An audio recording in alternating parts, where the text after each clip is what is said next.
आज हम इस वीडियो में पढ़ेंगे प्री बोर्ड परीक्षा कक्षा 12 साहित्यिक हिंदी। अब पेपर कोड है NM 01 पूर्णांक 100। बहुत डिमांड था बच्चों को, कितना मैं आपका डिमांड पूरा करूं। और ये सेट 3 होगा, हिंदी का तीसरा पेपर।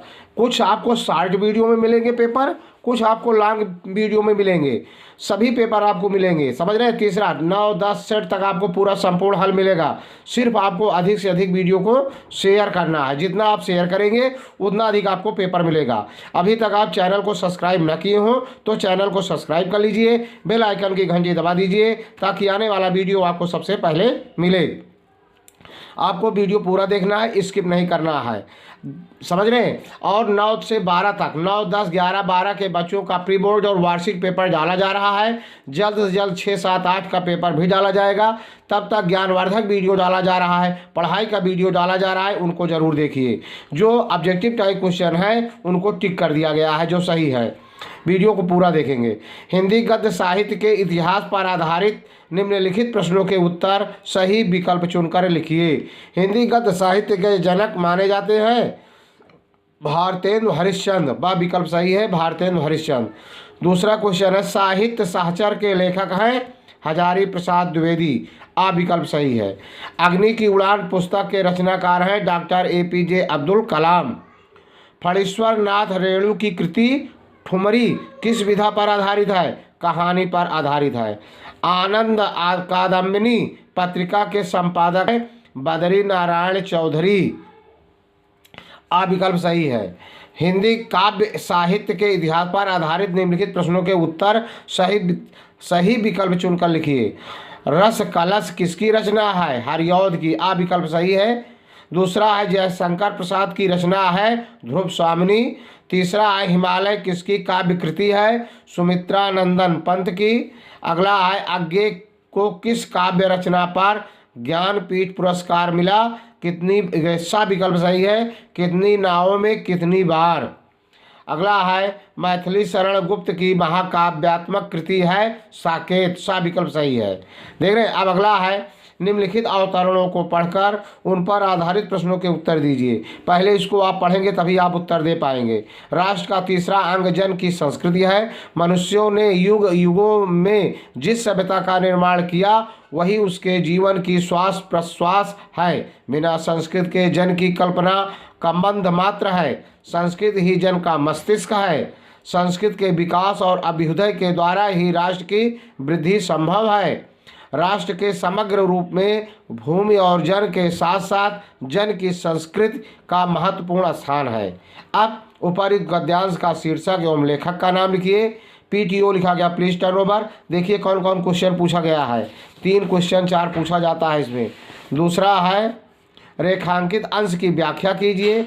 विकास और अभ्युदय का अर्थ स्पष्ट कीजिए। राष्ट्र की वृद्धि कैसे संभव है? संस्कृत जन का मस्तिष्क किस प्रकार है? तो इन सब का उत्तर हमारी किताब में आपको दिखा रहा हूँ कि आपको 58 पृष्ठ पर है, देख रहे हैं, यही आया हुआ है, आपको दिखाई दे रहा होगा, देख रहे हैं ना, बिल्कुल आपको दिखाई दे रहा होगा। राष्ट्र का तीसरा अंग 7वां वाला जहाँ मैंने टिक किया है, देख रहे हैं ना, यही आया हुआ है। तो पहले इसको पूरा देख लीजिए। अब इसका संदर्भ में किस पाठ का है और इसके लेखक कौन है, तो इसको यहाँ पर है, देख लीजिए। इसके लेखक और पाठ का नाम है, पाठ का शीर्षक है राष्ट्र का स्वरूप, लेखक का नाम है वासुदेव शरण अग्रवाल, समझ गए ना। पहला प्रश्न, उपरोक्त गद्यांश का शीर्षक और लेखक का नाम, ये देख लीजिए, पहला ही क्वेश्चन था। उपर्युक्त गद्यांश के शीर्षक एवं लेखक का नाम, तो गद्यांश का शीर्षक है राष्ट्र का स्वरूप, लेखक का नाम है वासुदेव शरण अग्रवाल। अब देखते हैं इसका संपूर्ण हल। अब यही आया है, देख रहे हैं ना। तो इसका पहले व्याख्या देख लीजिए, संदर्भ प्रसंग देख लीजिए, फिर व्याख्या देख लीजिए। व्याख्या में पूरा आपको मिल जाएगा। रेखांकित अंशों की व्याख्या जो आया है इन काले कलम से, यहाँ काली स्याही से, देखिए मोटे में लिखा गया है, ये रेखांकित अंश की व्याख्या है। पूरा यहाँ तक व्याख्या है, देख रहे हैं ना। 2 हो गया, रेखांकित अंशों की व्याख्या हो गई। अब प्रश्न पूछ रहा है ये भाषा क्या है, शैली क्या है, शब्द शक्ति क्या है, विचार श्रेष्ठों क्या है। फिर पूछ रहा है राष्ट्र का तीसरा अंग क्या है, पूरा उत्तर। राष्ट्र की वृद्धि कैसे संभव है, इसका उत्तर। रेखांकित अंश की व्याख्या, जो मैंने पूरा व्याख्या दिखाया आपको। ज्ञान और कर्म के संयुक्त प्रकाश में क्या कहा गया है, पूरा आंसर देखिए इसका। जितने भी प्रश्न पूछे गए हैं सबका उत्तर देख रहे हैं ना। पाठ का शीर्षक लेखक, फिर इसी से में है संबंधित। लेखक के अनुसार राष्ट्र का तीसरा स्तंभ महत्वपूर्ण अंग क्या है, यही उत्तर इसमें मिलेगा। संस्कृत से क्या अभिप्राय है, राष्ट्र की उन्नति में संस्कृत का क्या महत्व है, देख रहे हैं ना। रेखांकित अंश की व्याख्या और विकल्प तथा पुष्प शब्दों के पर्यायवाची, अगर मान लीजिए ये पूछ लिया जाए तो भी लिख देंगे, लेकिन इसमें सब आपको मिल गया, एक चीज़ नहीं मिला। एक चीज़ पूछ रहा है कि राष्ट्र की वृद्धि कैसे, ये तो हो गया। विकास और अभ्युदय का अर्थ, विकास का आप जानते हैं डेवलप उन्नत को कहते हैं। अभ्युदय माने होता है विकास, आगे निखरना, फैलना, समझ रहे हैं ना, मनचाहा फल प्राप्त करना, ये आदि इसके अर्थ होते हैं। बिल्कुल आपका पूरा हो गया, अथवा नहीं करना है। अब अगला है निम्नलिखित काव्यांशों को पढ़कर उन पर आधारित प्रश्नों के उत्तर दीजिए। एक दिन सहसा सूरज निकला, अरे क्षितिज पर नहीं, नगर के चौक धूप बरसी पर, अंतरिक्ष से नहीं फटी मिट्टी से, छाए मानव मन की दिशाहीन, सब ओर पड़ी वह सूरज, नहीं उगा था पूरब में वह वर्षा सहसा, बीचों बीच नगर के काल सूर्य के रथ के पहियों के ज्यों अरे टूटकर बिखर गए हों दसों दिशा में, कुछ क्षण का वह उदय अस्त, केवल एक प्रज्वलित क्षण की दृश्य सोख लेने वाली दोपहरी, फिर देख रहे हैं। अब इसका देखिए 222 पृष्ठ पर हमारे किताब में है, तो देख रहे हैं इसका पूरा देखिए, देख रहे हैं ना। यही आया है, एक दिन सहसा सूरज निकला, अरे क्षितिज पर नहीं, नगर के चौक पर धूप बरसी पर, अंतरिक्ष से नहीं फटी मिट्टी से। एक ये आया, एक यहीं पर इसका जो अंश छोड़ा गया है वो भी यहीं पर आया है, देख रहे हैं। ये छाए मानव जन की दिशाहीन, पूरा यहाँ तक आया है, दोपहरी फिर से ना, देख रहे हैं। तो पहले इसका देखते हैं, शब्दार्थ देख लीजिए, संदर्भ देख लीजिए। तो संदर्भ में केवल आपको पाठ शीर्षक, प्रस्तुत पद्यांश हमारी हिंदी पाठ्य पुस्तक में संकलित सच्चिदानंद हीरानंद वात्सायन आज्ञे द्वारा रचित हिरोशिमा शीर्षक कविता से लिया गया है। कविता का नाम है हिरोशिमा, लेखक का नाम है सच्चिदानंद हीरानंद वात्सायन आज्ञे। देख रहे हैं ना, प्रसंग आप देख रहे हैं, पूरा व्याख्या देख लीजिए पहले इसका, और इसका भी व्याख्या आप देख लीजिए, पहले इसका व्याख्या देख लीजिए। शब्दार्थ संदर्भ पूर्वक रहेगा, व्याख्या प्रसंग हो गया, व्याख्या देख लीजिए, तभी आप पूरा हल कर पाएंगे। इसका व्याख्या देख रहे हैं ना, पूरा व्याख्या आपको यहाँ तक दिखाई दे रहा कभी। अब इसके प्रश्न देखिए, पहले भाव पक्ष, रस भयानक, कला पक्ष, भाषा, रंग, छंद, गुण सब देख लीजिए। फिर कह रहा है उपरित पद्यांश को पढ़कर पूछे गए प्रश्नों को उत्तर। कवि के अनुसार परमाणु विस्फोट के समय सूर्य कहाँ, पहले ए वाले के जो पढ़ा गया था हिरोशिमा वाला, इसका पहले देखिए। इसमें पहले है हिरोशिमा का जो पढ़ा गया था, यहाँ पर है हिरोशिमा का काव्य, संदौर, कला पक्ष, अलंकार। उपयुक्त पद्यांश को पढ़कर पूछे गए प्रश्नों का उत्तर। देख रहे प्रस्तुत पद्यांश में किस समय का वर्णन किया गया है, पूरा उसका देख लेना। हिरोशिमा नगर पर परमाणु बम विस्फोट के परिणाम क्या हुए। प्रस्तुत पद्यांश में अंतिम दो पंक्तियों में कौन सा अलंकार है, देख रहे हैं ना। रेखांकित पंक्तियों की व्याख्या के लिए मैंने पूरा व्याख्या आपको दिखाया, वही रहेगा। पाठ का शीर्षक और कवि का नाम मैंने संदर्भ दिखा दिया है, वही है। अब इसका देख लीजिए पहले, यहाँ से पूरा, यहाँ से व्याख्या सब देखेंगे। काव्य, संदौर, भाव पक्ष, रस, कला पक्ष, भाषा, छंद, गुण। फिर प्रश्न पूछ रहा है कवि के अनुसार परमाणु विस्फोट के समय सूर्य कहाँ से उदित हुआ था, पूरा उत्तर। कवि ने दिन के किस क्षण को विध्वंसकारी दृश्य के रूप में व्यक्त किया है, पूरा आंसर देख रहे हैं। आगे पलट रहे हैं, देखिए और क्या पूछा गया है इसमें। और पूछा गया है काल सूर्य के रथ के पंक्ति में कौन सा अलंकार है, पूरा दिखाई। रेखांकित पंक्तियों की व्याख्या, पूरा व्याख्या आपको लिखना होगा। कुछ क्षण का वह उदय अस्त पंक्ति में निहित आशय स्पष्ट कीजिए, पूरा यहाँ से यहाँ तक देख लीजिए। अब देखिए क्या पूछा गया है, पेपर में देख लीजिए। अब पेपर में देख लीजिए, पूरा पूछा गया था, यही जो मैंने दिखाया जितना आपको, देख रहे हैं। देख रहे हैं, प्रस्तुत पद्यांश के रचना का नाम, रेखांकित अंश की व्याख्या, हिरोशिमा नगर में परमाणु बम विस्फोट के परिणाम क्या हुए, काल सूर्य के रथ के पहिए के जो टूट कर बिखर गए हों, पंक्तियों का कवि का क्या आशय है, दसों दिशा में कुछ क्षण का उदय, अस्त पंक्ति में कौन सा अलंकार है। बिल्कुल यही सब आ गया ना पूरा पूरा, अब अथवा वाला नहीं करना है। अगला क्वेश्चन लेते हैं। इस तरह से पूरा अगर आप लिखेंगे तो पूरा का पूरा नंबर आपको मिलेगा। फिर देखिए 5वां क्वेश्चन है, निम्नलिखित लेखकों किसी एक का जीवन परिचय देते हुए उनकी कृतियों पर प्रकाश। ये आपकी किताब का है, बिल्कुल रख लीजिए, समय है अभी, याद कर लीजिए। हजारी प्रसाद द्विवेदी, प्रोफेसर जी सुंदर रेड्डी, वासुदेव शरण उपाध्याय, किसी का वासुदेव शरण अग्रवाल, किसी एक का आपको करना है। कवि में देख लीजिए किन कवियों, किसी एक का मैथिली शरण गुप्त, जयशंकर प्रसाद, और अगेन किसी का लिख दीजिए। 6वां क्वेश्चन है, ध्रुवतारा अथवा पंचलाइट की कहानी का सारांश। तो पंचलाइट का कहानी का हम सारांश आपको दे रहे हैं, 249 पृष्ठ पर है। देख रहे हैं ना, पंचलाइट फणीश्वर नाथ रेणु की लिखी हुई कहानी का सारांश पूरा आपको दिखाई दे रहा है। किताब में आपको देख सकते हैं, अपने किताब से और देख लेना, नहीं पूरा कहानी हम दे रहे हैं। पूरा आपको छोड़ना एक भी क्वेश्चन नहीं है, अगर आप छोड़े तो फिसल जाएंगे, टॉप नहीं कर पाएंगे। अभी बहुत समय है, पढ़ लीजिए, नकल नहीं करना है। हमारे प्लेलिस्ट में जितने भी पेपर डाले हैं गए हैं पुराने पिछले साल के, सबको एक बार हल कर लीजिए, कोई ना कोई कुछ आपको फंस जाएगा, पूरी किताब आपकी तैयार हो जाएगी, नकल करने की ज़रूरत नहीं पड़ेगा। पूरा का पूरा पेपर, आजकल पुराने दुकानदार पुराना भी पेपर बेच ले रहे हैं, देख रहे हैं ना। अथवा ये हो गया। फिर निम्नलिखित खंड काव्य कौन चलता है, हम प्रतापगढ़ जिले से हैं, हमारे यहाँ सत्य की जीत खंड काव्य का कथानक अपने शब्दों में लिखिए, 269 पर है, यही मैं दिखा रहा हूँ। देख रहे हैं ना, सत्य की जीत द्वारिका प्रसाद महेश्वरी द्वारा लिखित, ये झांसी, बदायूं, प्रतापगढ़, रामपुर, पीलीभीत जिलों के बच्चों के लिए है। इस पर कथानक कथा बस अपने शब्दों में लिखिए। एक टाइटल इतने बार पूछे जा सकते हैं घुमा फिरा करके, लेकिन इसका उत्तर यही होता है। उत्तर यहाँ से है, पूरा कहानी देख रहे हैं। अरे ओ दुश्मन निर्लज दुशासन, देख तू नारी का भी क्रोध, इस पूरा आपको लिखना है। बिल्कुल यहाँ से देख रहे हैं, आपको दिखाई दे रहा है, पूरा का पूरा यहाँ तक लिखेंगे, पूरा नंबर आपको मिलेगा। अगला क्वेश्चन लेते हैं, क्या है भाई, अगला क्वेश्चन है 8वां, देख रहे हैं। एक है 3 संस्कृत अनिवार्य, संस्कृत महामना, विद्वान, वक्ता, धार्मिको नेता, पटु, पत्रकार, पूरा इसका अर्थ 8वें का देख रहे हैं। ये 321 पृष्ठ पर है, 321 पृष्ठ पर हमारी किताब में है। बिल्कुल पूरा देखेंगे, छोड़ेंगे नहीं, एक भी क्वेश्चन नहीं छोड़ना है। अगर आप छोड़े तो फिसल जाएंगे, समझ लीजिए, आपको छोड़ना एक भी क्वेश्चन नहीं है। पूरा का पूरा आपको जितना भी प्लेलिस्ट में डाला गया है सबको सब हल कर लीजिए। ये यहाँ से देख रहे हैं ना, ये आया है, लेकिन यहाँ तक आया है एवा सी तक। तो संदर्भ पहले कैसे लिखेंगे, संदर्भ के लिए एक पंक्ति देख लीजिए। प्रस्तुत गद्यांश हमारी पाठ्यपुस्तक संस्कृत के महामना मालवी पाठ से उद्धृत है। बाकी इसका भावार्थ यहाँ से लिख देंगे, पूरा ये अनुवाद, हिंदी अनुवाद इसका दिया गया है, देख रहे हैं ना, पूरा का पूरा। अगला क्वेश्चन लेते हैं, क्या पूछा गया है भाई।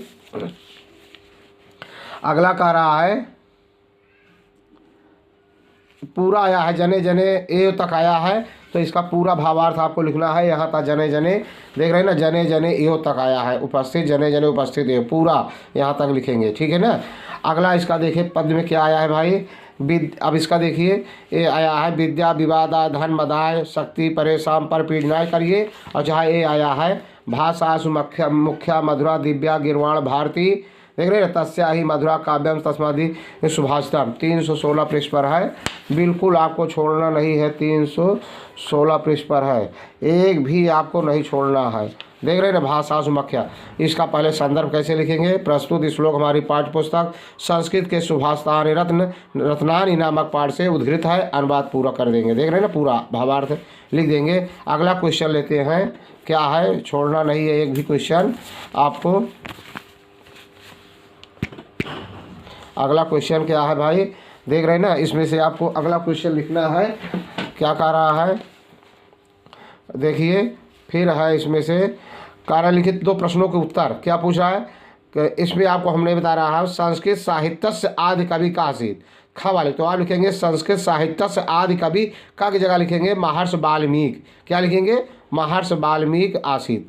फिर का भाषा देव भाषा इद नामना ज्ञाता, तो का भाषा में लिखा गया है, तो संस्कृत भाषा देव भाषा इद नामना ज्ञाता, देख रहे हैं ना, पूरा लिख देंगे। फिर हास्य रस अथवा रौद्र रस की आप लिखेंगे, हास्य रस और रौद्र की पूरा चौपाई छंद सोष्ठा श्लेष अलंकार के बारे में देख रहे हैं। हास्य रस आया है, वेरी वेरी इंपॉर्टेंट, पेपर में भी देख लीजिए। हास्य रस आया है, कहाँ कौन आया है, हास्य रस अथवा रौद्र रस से। तो हास्य रस की परिभाषा देखिए, पूरा ऐसे लिखते आप चलेगा, आएंगे उदाहरण पूरा देते हुए पूरा स्पष्टीकरण तक, देख रहे हैं ना। फिर यहाँ से दूसरा उदाहरण दिया गया है, एक ही उदाहरण आपको देना है, पर्याप्त है। अगला है हास्य रस हो गया, इसमें और क्या पूछा है, चौपाई अथवा सोरठा। चौपाई अथवा सोरठा में आपको लिखना है चौपाई अथवा सोरठा, देख रहे हैं ना। तो चौपाई के बारे में आप लिखेंगे, चौपाई इसके बारे में आपको लिखना है, चौपाई के बारे में, चौपाई या देख रहे चौपाई के बारे में आपको लिखना, दिखा रहा हूँ।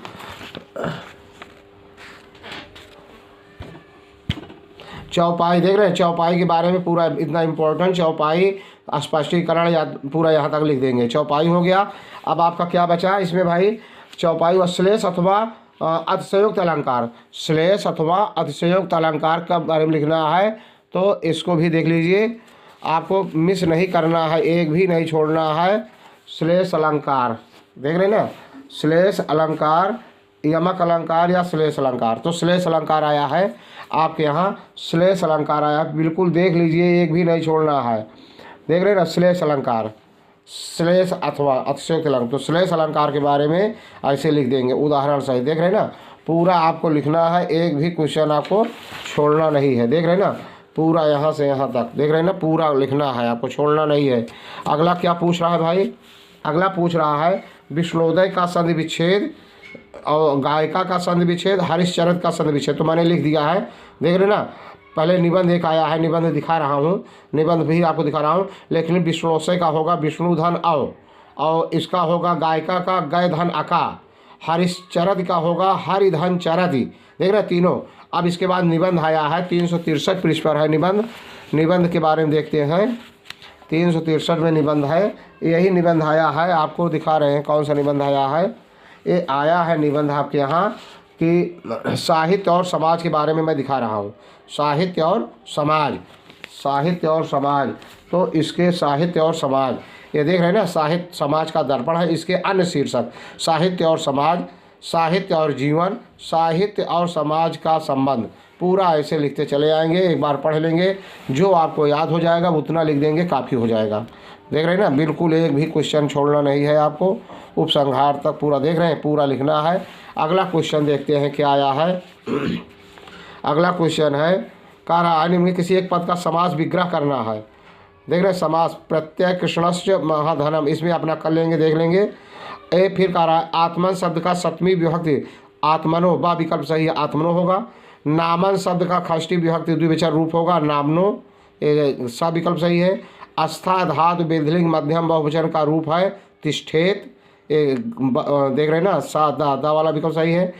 अपिबा अथवा नएव शब्द पिब धातु है या पा या पिब धा जो लिखेंगे। और पुरुष बताना है, ये लकार बता, लंग लकार है, पुरुष जो है मध्यम पुरुष है, वचन बताना है तो एक वचन है अपिबा वाला, ये अपिबा मैंने किया है। अपिबा पा धातु या पिब धातु लिखेंगे, फिर लंग लकार लिखेंगे, फिर मध्यम पुरुष लिखेंगे, फिर एक वचन लिखेंगे। किसी एक का शब्द के धातु एवं प्रत्यय का योग स्पष्ट कीजिए। दृष्टवा, दृष्टवा का देखिए वह इसमें क्या लगा है, 438 पृष्ठ पर है हमारे, 438 पृष्ठ पर मैं आपको दिखा रहा हूँ, बिल्कुल आपको मिस नहीं करना है। दृष्टवा, देख रहे हैं, दृष्टवा आपको दिखाई दे रहा है, यहाँ दृष्टवा ऐसे बना है, दृश्य धन क्वत्वा बराबर दृष्टवा। इसका सूत्र क्या है, कैसे बना है, इसके बारे में प्रत्येक बारे में ऐसे लिख देंगे, फिर इसको लिख देंगे, हल कर देंगे, ठीक। अगला क्या है पूछ रहा है भाई, अगला क्वेश्चन है, अगला क्वेश्चन है, देखिए अगला क्वेश्चन है निम्नलिखित में किसी एक शब्द का संस्कृत प्रत्यय, संस्कृत प्रत्यय में पुरुष धन त्वा, पुरुष धन त्वा बराबर पुरुषत्व बन जाएगा, ये त्वा प्रत्यय लगा हुआ है, संधि विच्छेद जिसका पुरुष धन त्वा होगा, समझ गए ना। किसी एक में प्रयुक्त विभक्ति का नाम, इसमें विद्यालयम परितः वृक्षा, अभि उभिता अभिपरिता के योग में द्वितीया विभक्ति का प्रयोग होता है, इसलिए विद्यालय में द्वितीया विभक्ति हुआ है परिता के कारण। विद्यालय में परिता वृक्षा संधि, विद्यालय के चारों तरफ वृक्ष है, संबंधित नियम उल्लेख करना है। मतलब परिता अभिता के योग में द्वितीया विभक्ति का प्रयोग होता है।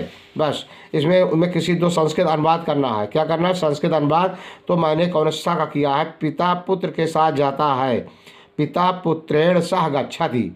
फिर मैंने यह वाला किया है, लड़का सड़क के दोनों ओर वृक्ष है, तो राजमार्गम द्वितीय विभक्ति।